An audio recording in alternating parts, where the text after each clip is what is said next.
Hi everyone, we're just going to wait a few seconds for all the participants to join us.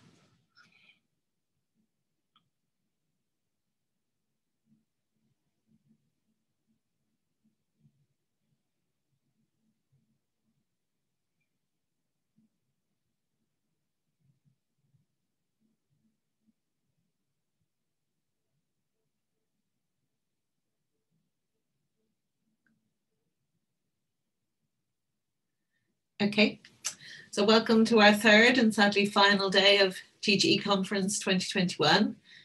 Good morning to those of you to the west of London, and good afternoon to everyone in London, and good night, I'm guessing, to some of you.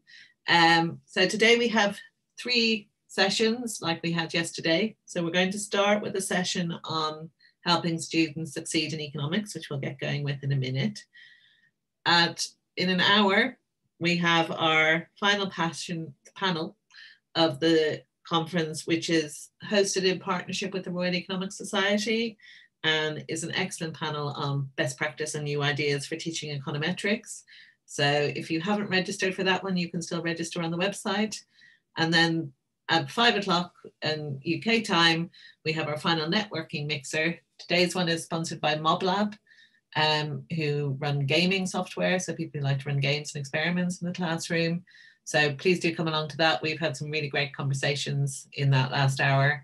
And if you haven't already, please go onto the CTEL website and you'll get instructions about how to sign up to play the ultimatum game with MobLab. I'm hoping somebody doesn't copy my optimal strategy in that one. I'm just going to very quickly share some slides so that everyone has the housekeeping for this session. So as you all know from when you signed up, the session will be recorded and uploaded to YouTube for people to see afterwards. See, the only people on the recording are the panelists. There is live transcription available, so you can turn that on for yourself if you want it. The way we're going to work this session on helping students to succeed in economics is we have 3 presentations, 5 speakers, but 3 presentations. They have 10 minutes each. I will keep them to time, and then that should give us time to go through the questions that you ask. As with other sessions on previous days, if you were here or if you're new today, please use the Q&A function to ask questions to the panelists. You can use the chat to chat amongst yourselves or comment on what's being talked about. But if you have a specific question that you want me to raise with the panelists, please put it in the Q&A section. And it's particularly helpful if you can @ who you want it to be directed at or @ all panelists. So without further ado, I will stop sharing and we're going to move on with the session. So we're going to start with, let me just make sure I get the right names, Andrew Mearman and Juliane Scheffel from University of Leeds, who are going to talk about what they did to welcome new students into economics almost a year ago now. So over to you. Thanks, Cloda, and it's nice to be here. And as Cloda said, I'm Andrew Mearman, and I'm joined by Juliane Scheffel, who's going to do most of the talking actually about what we did with the new students in autumn 2020, which obviously was a very special time and a unique time for inducting new students. So next slide, Juliane, if you can. So just for some context, in 2019, I was working on a research and transformation project exploring links between induction, exit and retention across the whole university. And some key principles that emerged from that work were that welcome induction are ongoing processes designed to foster a sense of belonging and community. Social networks are incredibly important. Advice from peers is really valued, but relationships with key academic staff are crucial. And the induction needs to recognise that students don't have the headspace for lots of information, much of which can come later. And we saw that it was vital to understand this student's emotional journey as they enter university, which can differ greatly depending on the specific student. Halfway through this fellowship project, our work then became central to the university's response to COVID, helping to establish some principles for that and also an evidential base on which to build the new resource.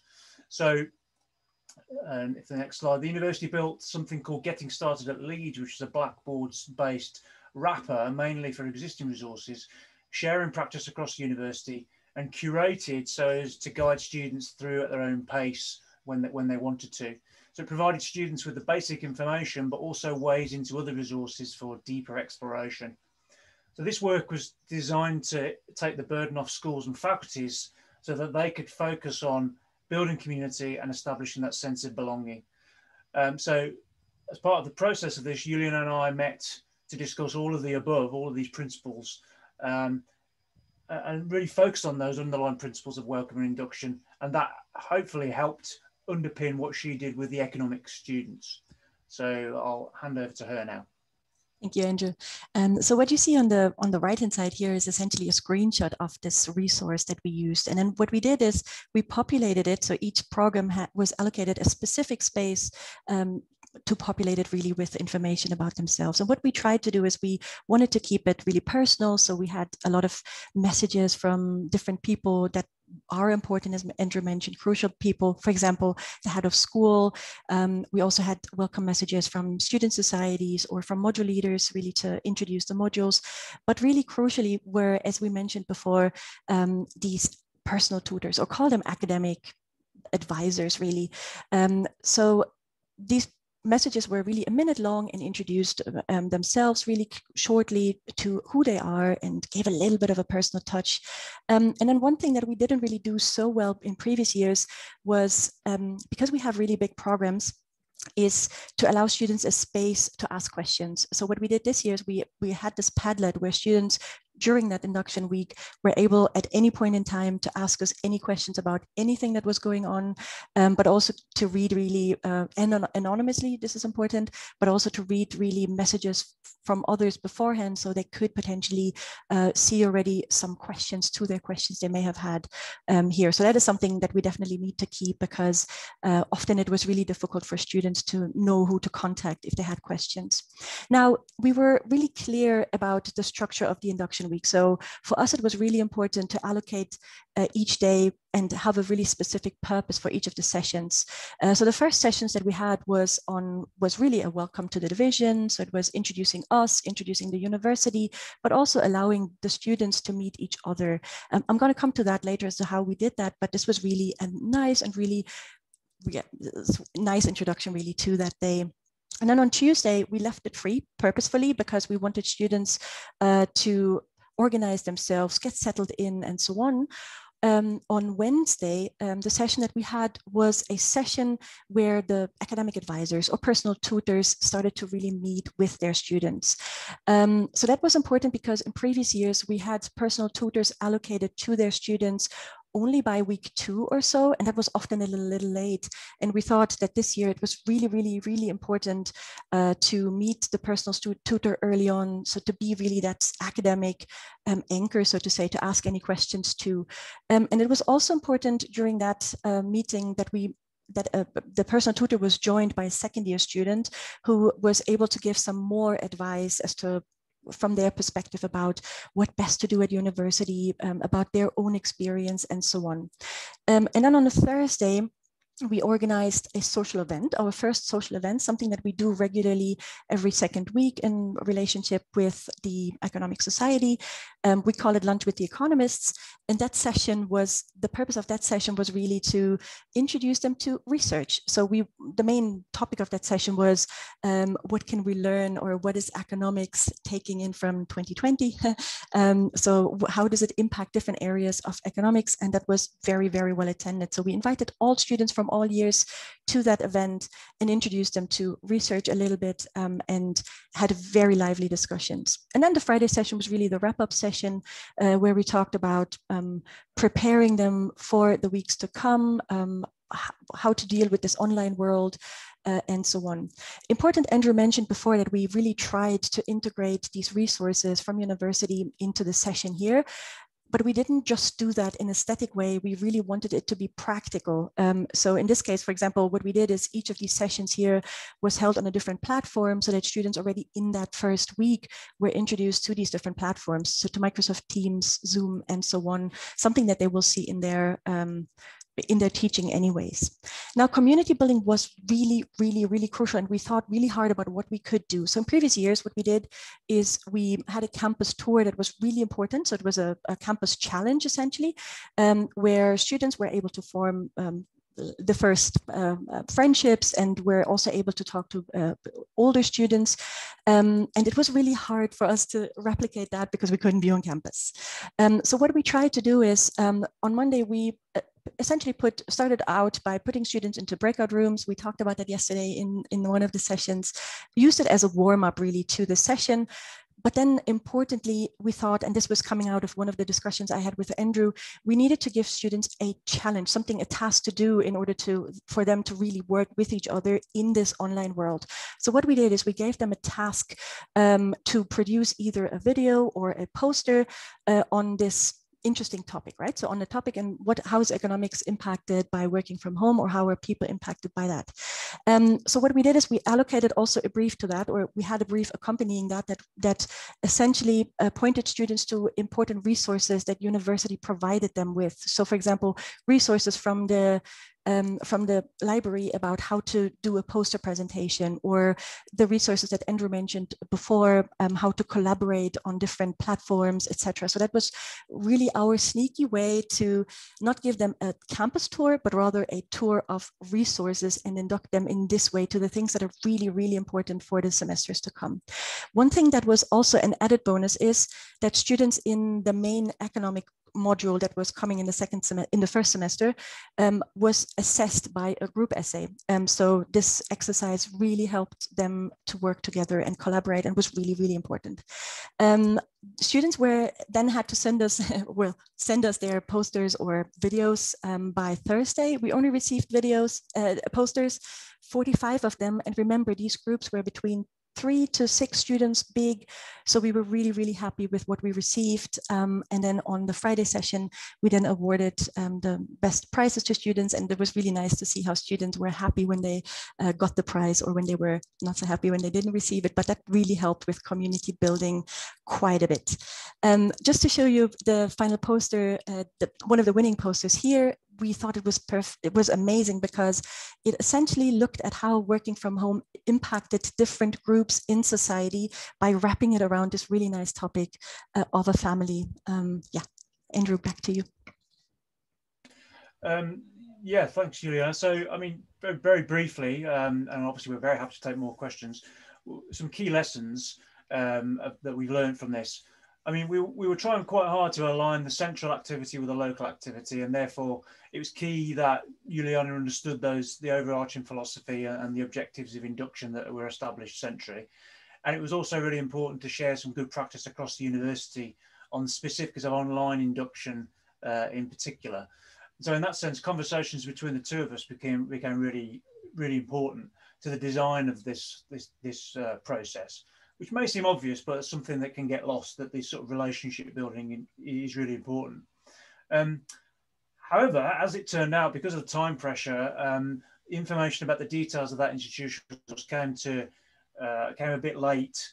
And so the ability to embed them into our practice and to our planning was a bit more limited than we would have liked. So in the coming year, we're trying to get ahead of the game and really understand what's in that institutional resource much earlier than we did this year, or that Juliane did this year, or indeed I did, to be honest. Having said that, online welcome induction was by no means bad.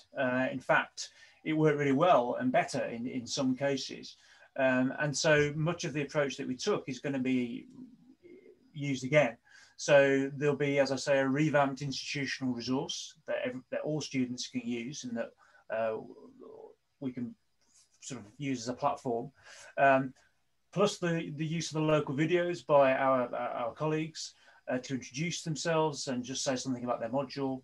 The earlier peer mentoring and those early peer relationships, we realise, again, it may seem obvious, but we realise how important these are. So we try and do that.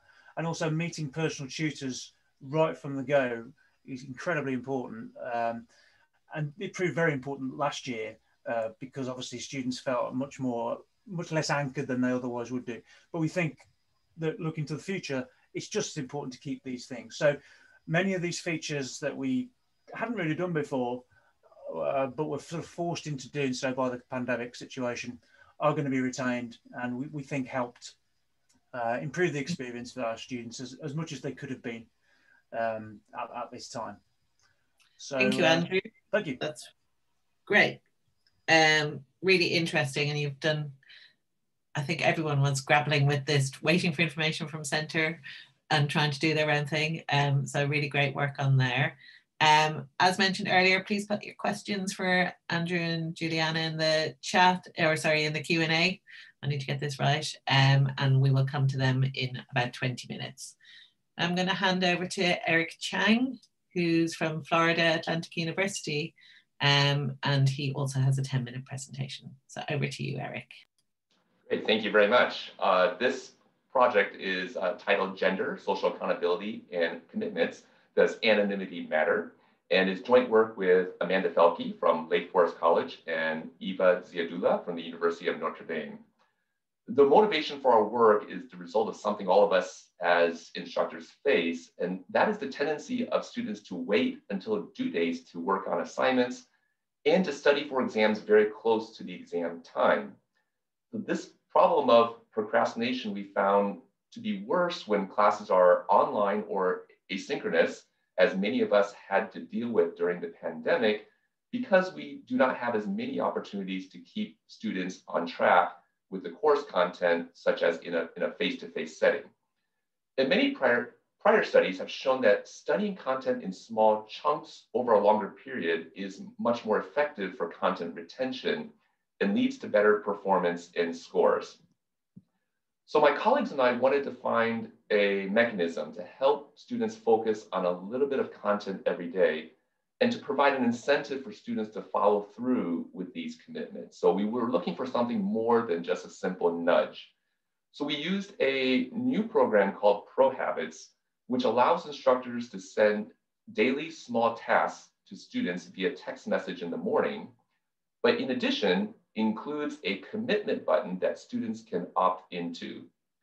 Then for those who choose to commit to the small task, the platform would follow up in the late afternoon to ask if the student actually completed the task. Now, this is based on the honor system, but the assumption is that if students are making the effort to respond to these text messages, they are likely to be spending the 5 to 10 minutes to actually complete the task. So this slide presents a few examples of what students see each morning. They will receive a question or a short content summary on a specific topic, and these are written by the instructor, and they encourage students to devote a few minutes to complete. And by doing this each day, it allows the students to reinforce the concepts that they are learning in class. Now, you may ask, what's the incentive for students to participate or to commit to completing the daily task? Well, this is the other important part of this platform, which is the social accountability component.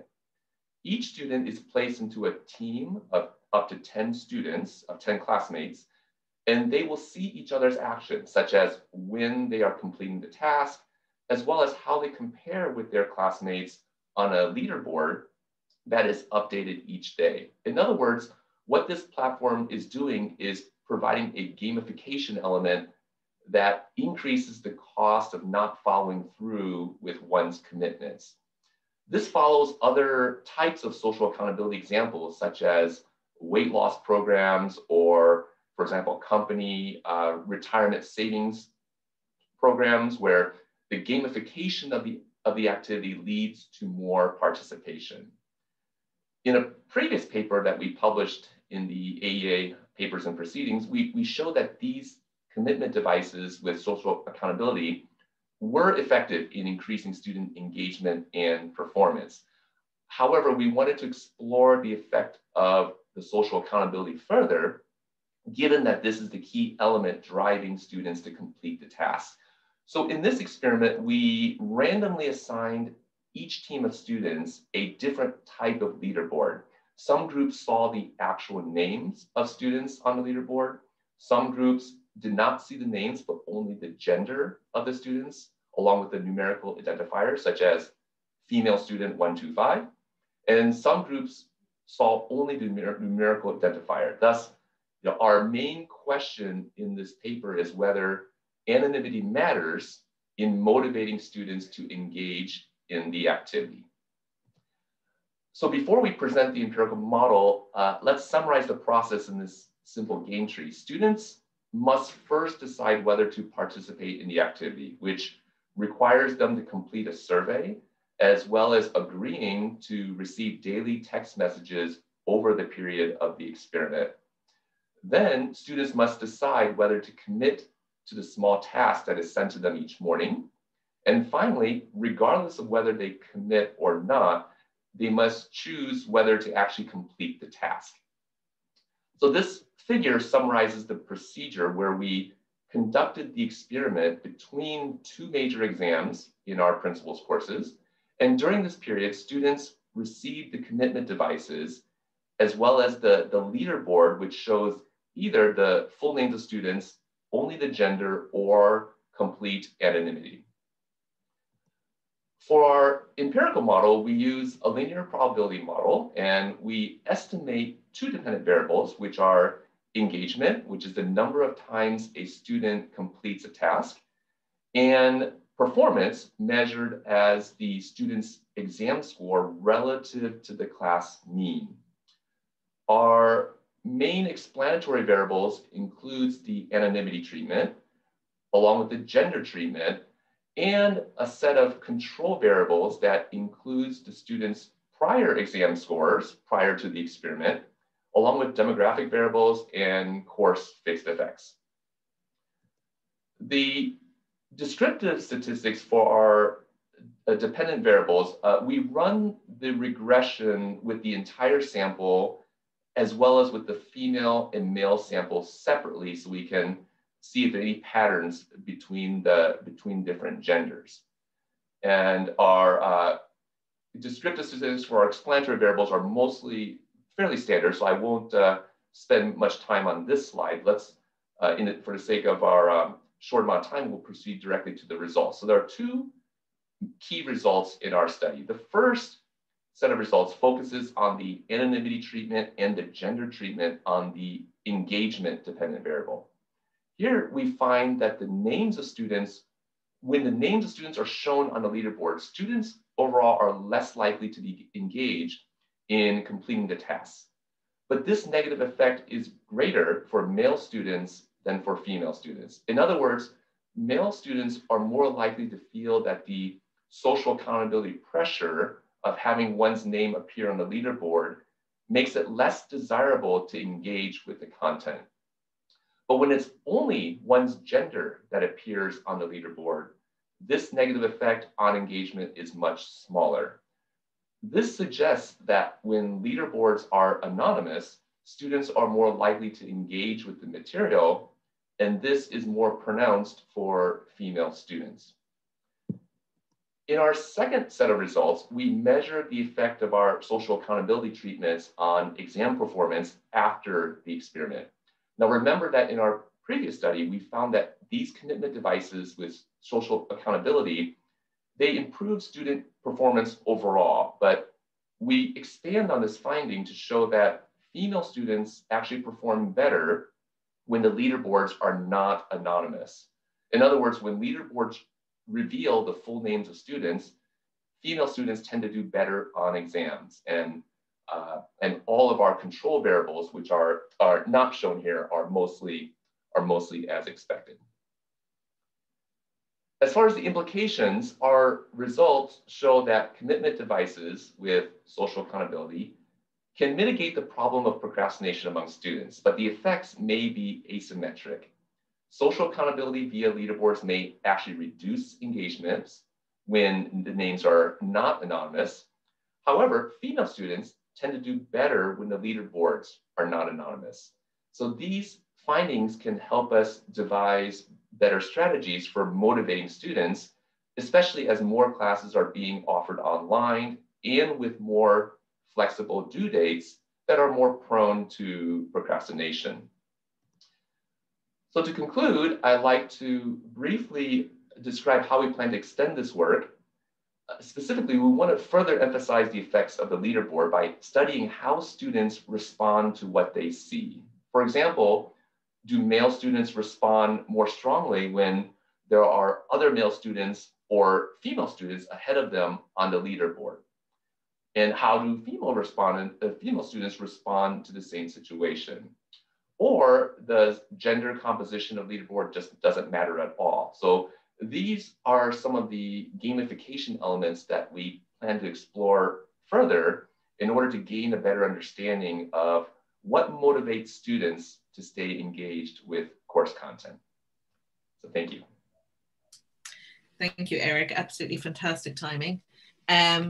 As has been put in the chat, keep the questions coming, lots of questions coming in now. And don't forget, you can upvote other people's questions as well. And our final 10-minute talk is another double act from Martin Jones and Zhang in Dundee. So I'll hand over to them now for their 10-minute presentation, and then we will get to the questions. Okay, can you see this? Yeah, all good. Yeah, okay, good. Right, I'll just put it on full screen. Okay, now I've probably got too many slides here. Let's get the thing started. Here we are. Right, I've probably got too many slides here, so I might sort of drift over a couple of them as we're going on. Okay, now the basic idea behind this was a kind of intuition that math study at pre-degree level at school, in other words, was a crucial part of how economics is, people's performance and success in economics. And we're kind of wondering just how far this actually proceeded throughout the economics degree, particularly on the type of degree which you have at the University of Dundee. So, now I initially thought, well, this is a great idea. I bet no one's ever thought about this before, but as it turns out, rather a lot of people have thought about this before. And you see here some of the greatest hits, if you like, of previous work which has been done on this.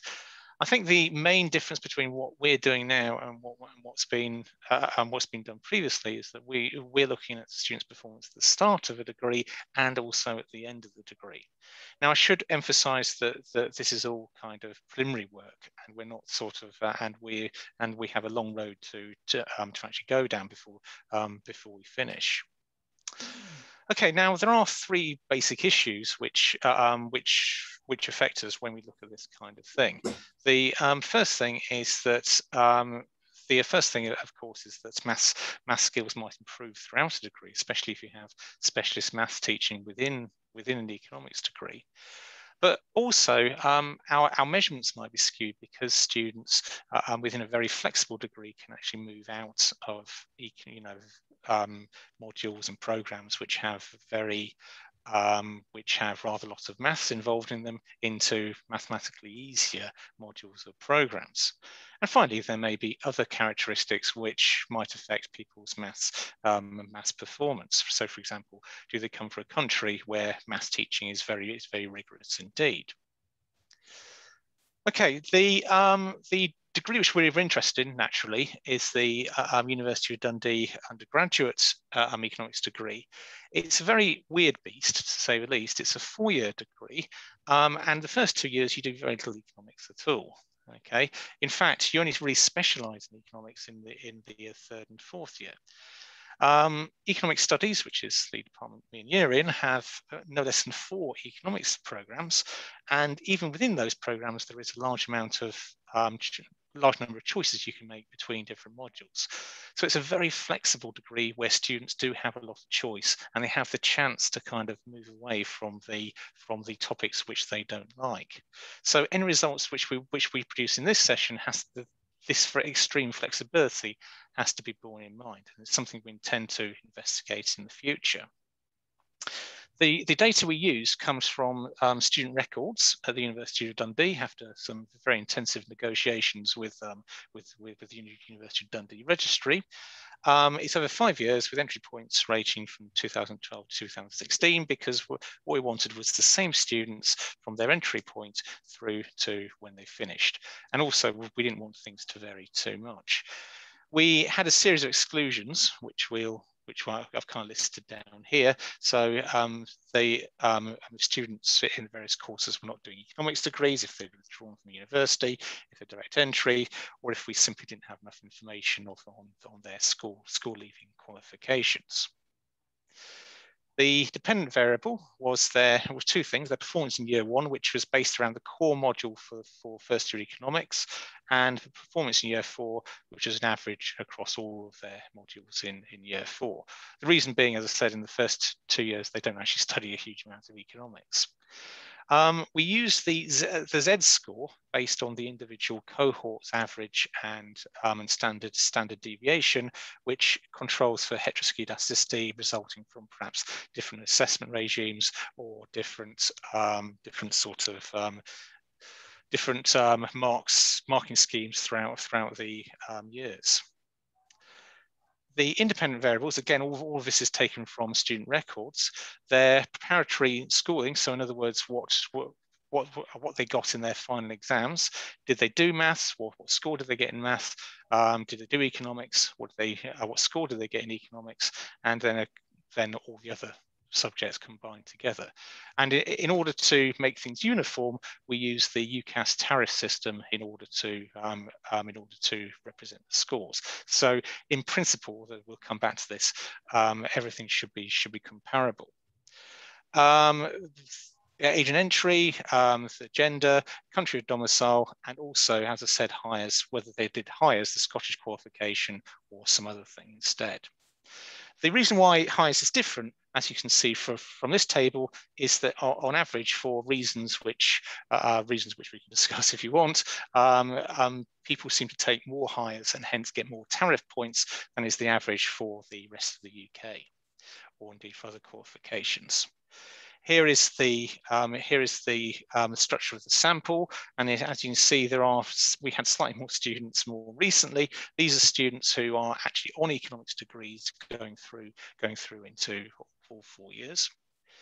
And here we have some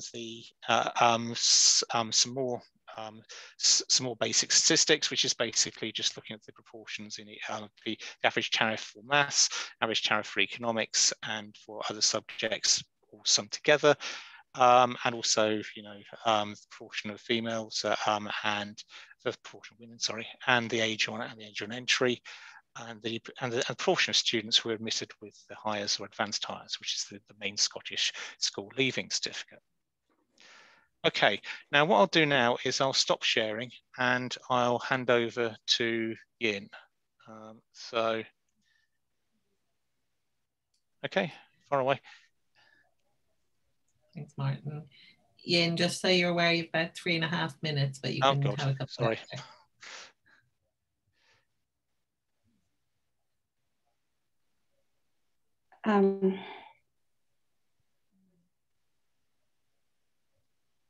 Right, so here we're looking at the set of results for the for sample.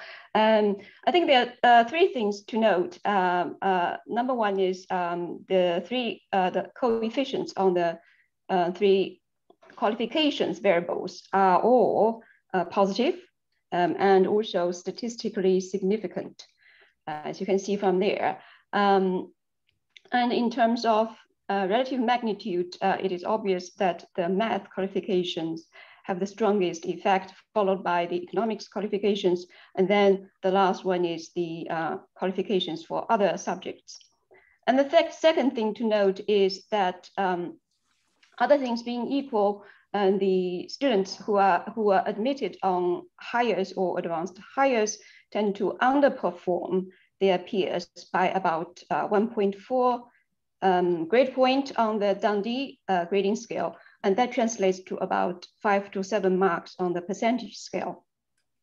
And the third thing to note is the other attributes, including gender, age, and also the status of being overseas, status of having an overseas domicile.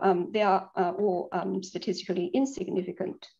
And then this set of results are then confirmed by running the same regression, but use the Z scores as the dependent variable.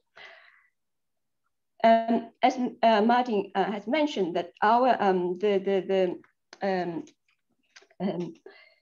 where we depart from previous study is where we not only want to look at the effects of those variables on students' journey on student performance at the start of the journey, but also how they affect students' performance at the end of their journey in Dundee. So to be able to do so, we need to follow a group of students consistently throughout their study in Dundee.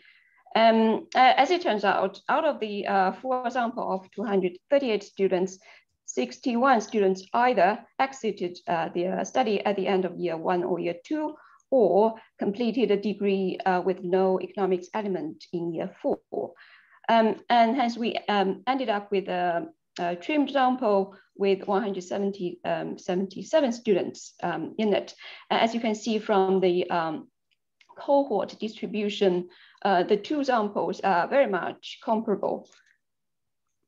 And then these are just some other descriptive characteristics. Again, I think it broadly indicates that the two samples are comparable. Right, okay, so now we are looking at the regression results using the trimmed sample.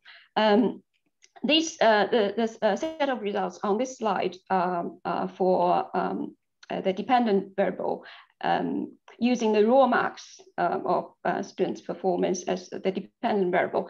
As you can see for year 1, pretty much the same results for the full sample carry through. So again, we have positive and statistically significant coefficients for the 3 qualifications variables, and negative and statistically significant result for the variable indicating students were admitted on highest or advanced highest.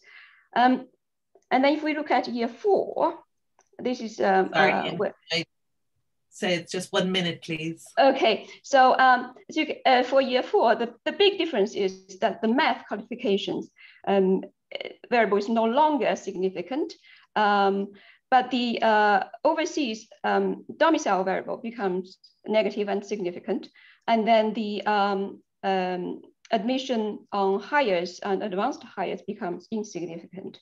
Now, this set of results again are confirmed by using Z-scores as the dependent variable. So in conclusion, I think we are results, the robust results coming through the regression analysis is that preparatory schooling apparently positively affects student performance. But the pre-degree math qualifications tend to have a positive effect in year 1, but not so in year 4.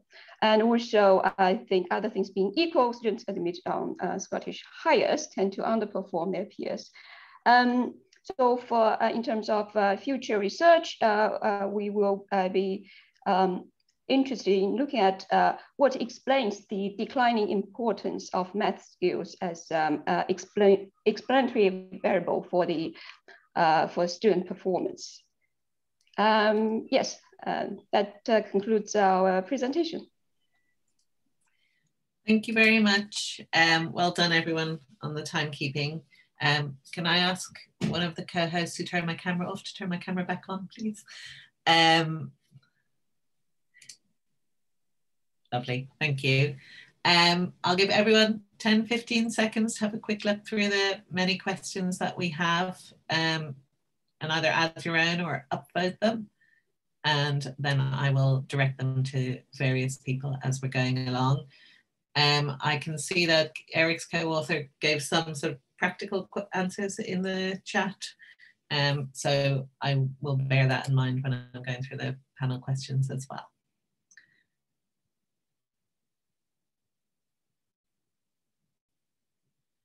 Okay, obviously you can keep an eye on these as you're going through them and you can add questions. So Eric, the first question is for you. And it's quite an interesting question about, you obviously have one course and you're asking your students to do something every day.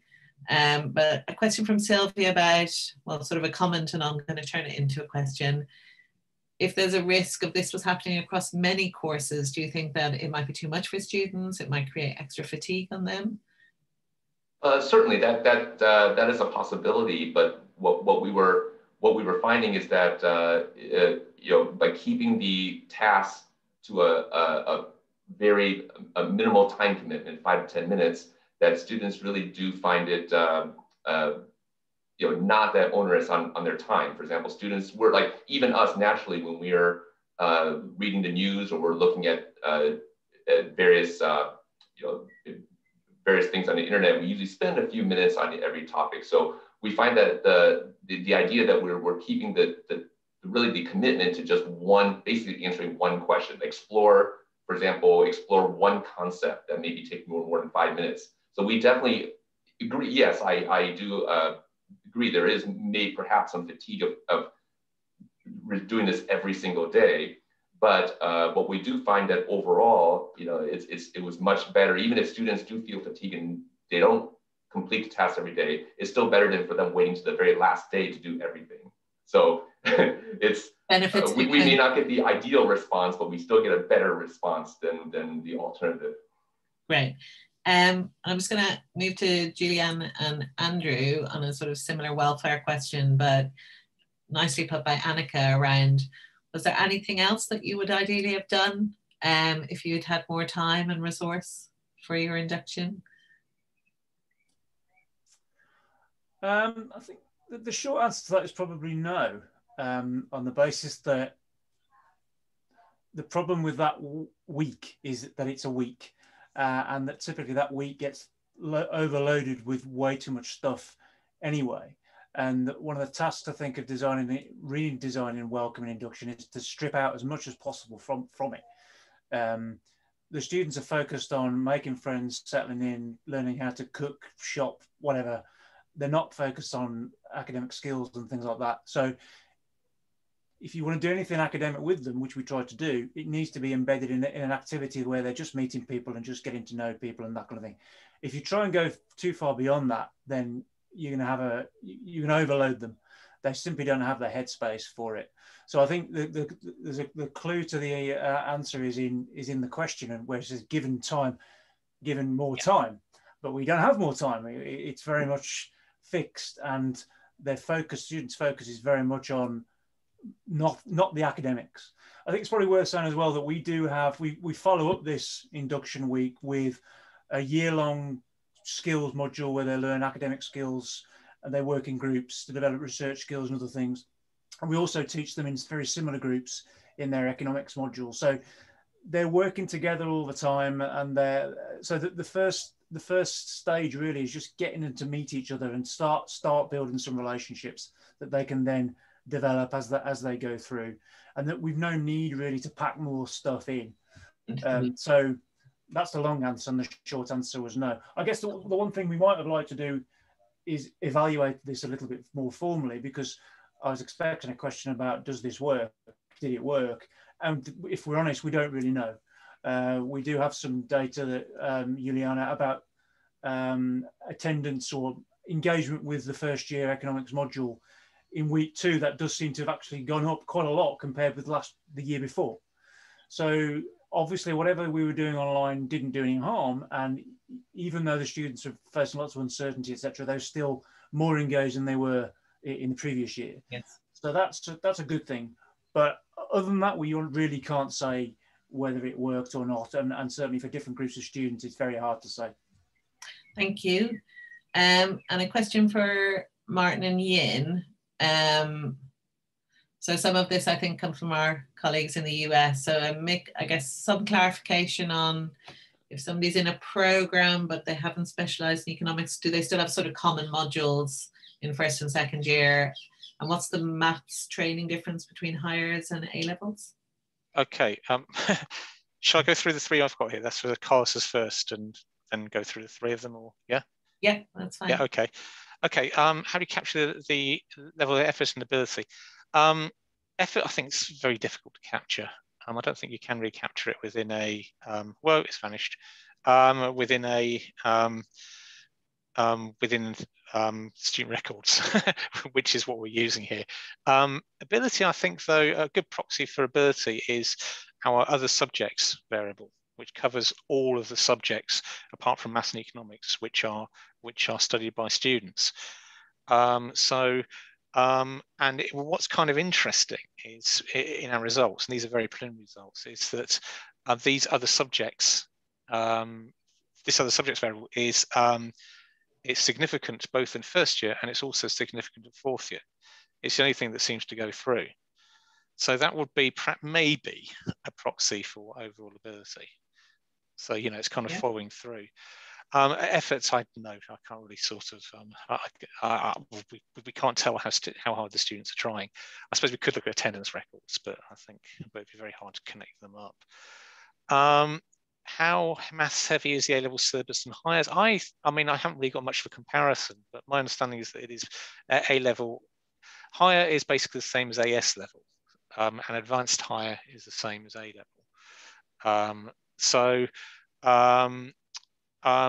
the A-level syllabus is very maths intensive. I think it's quite a high-level maths qualification.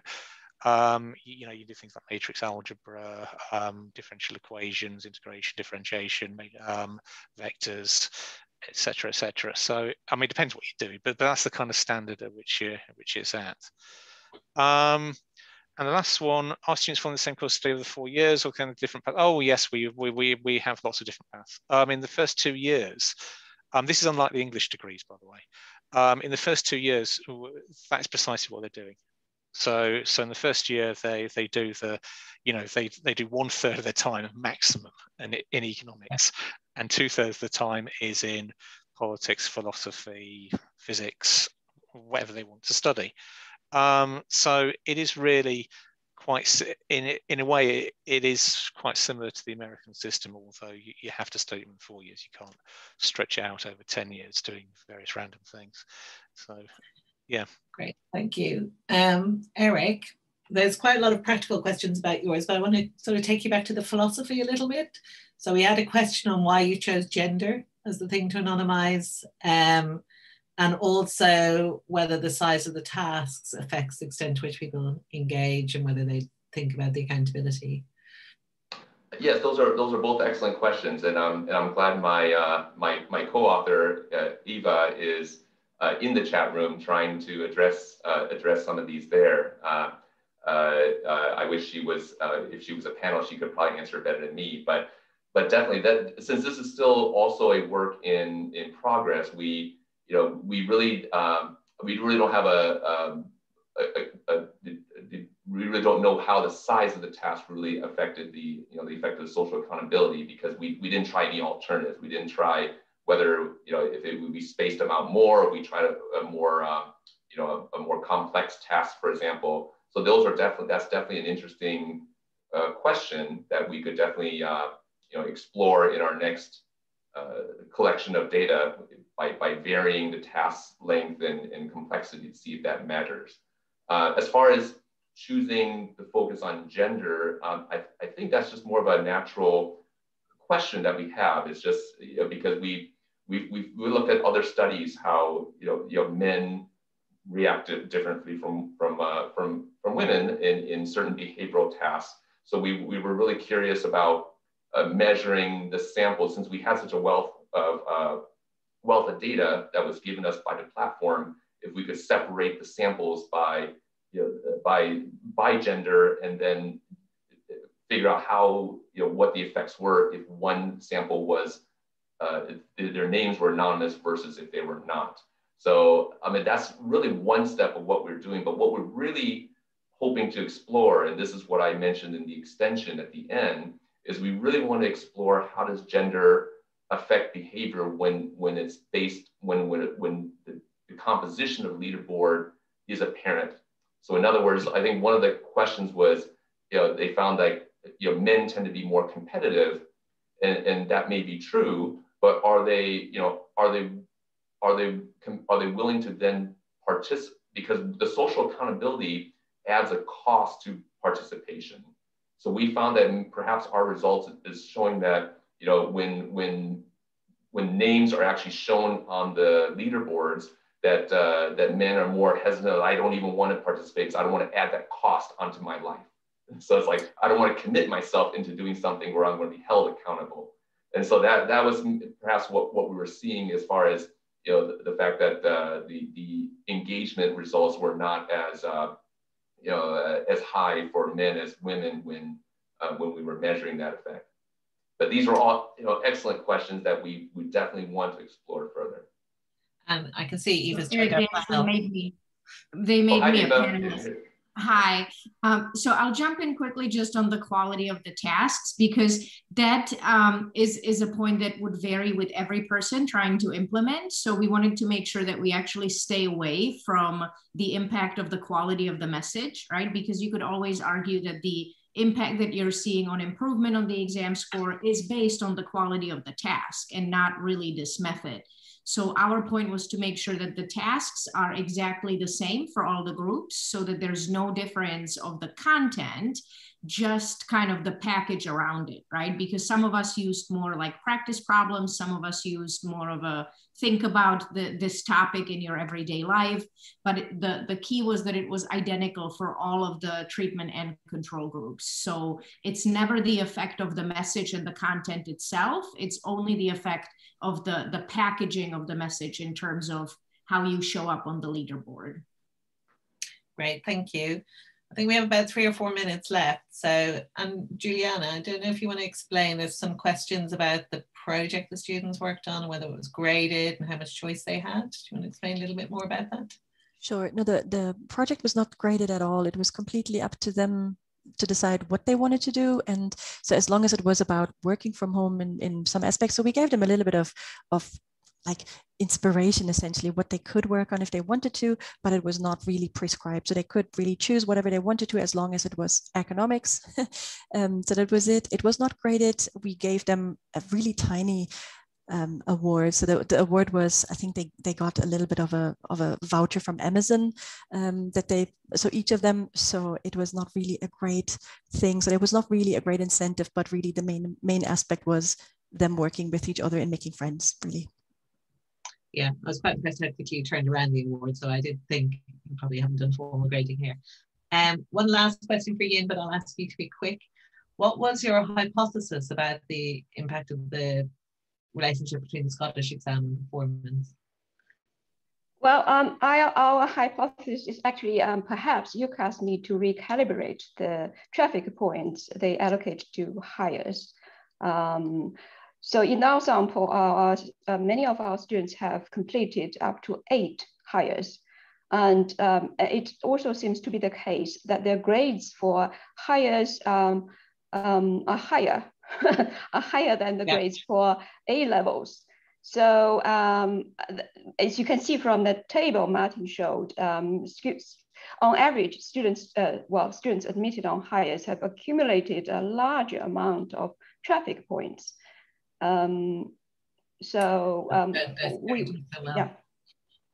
Yeah, I think that's something I know people are looking at in relation to lots of different systems and how they get calibrated in it. So it's definitely a good thing. Well, thank you everyone for the panelists and for everyone's contribution in the Q&A. Just a reminder that we will circulate all the questions to the panelists and ask them to answer any that haven't been answered in a document, and that will be shared on the CTEL website. Coming up next, when you've had a few-minute break, is our panel session on teaching in econometrics, hosted by Doug. And then at 5 o'clock London time, 1 o'clock Eastern Standard Time, we have the MobLab sponsored mixer. I've also been asked just to make 2 announcements on behalf of Friends of CTEL. So if you're looking and dying for more economics education conferences, the Economics Network Developments and Economics Education Conference is in September, and registration for that is now open. So please do take a look at that. There's, at the moment it's hybrid, so there's a virtual price for anyone overseas who thinks they can't travel, and an in-person price. And also just to flag that the European Economics Association Virtual Congress, which is at the end of August, will be having an education workshop, most likely around communicating with data and data visualization. So if you're a member of the EEA and normally you don't go to the Congress, do just bear in mind that the Education Committee is hosting a workshop this year with an education theme. So I will stop sharing, let you all go for a break and find your next link for the econometrics panel. Thank you again to all the panelists, to our students, reporters who keep everything moving smoothly, and to Maddie. And we'll see you at the next session, hopefully, or at the mixer. Take care, everyone.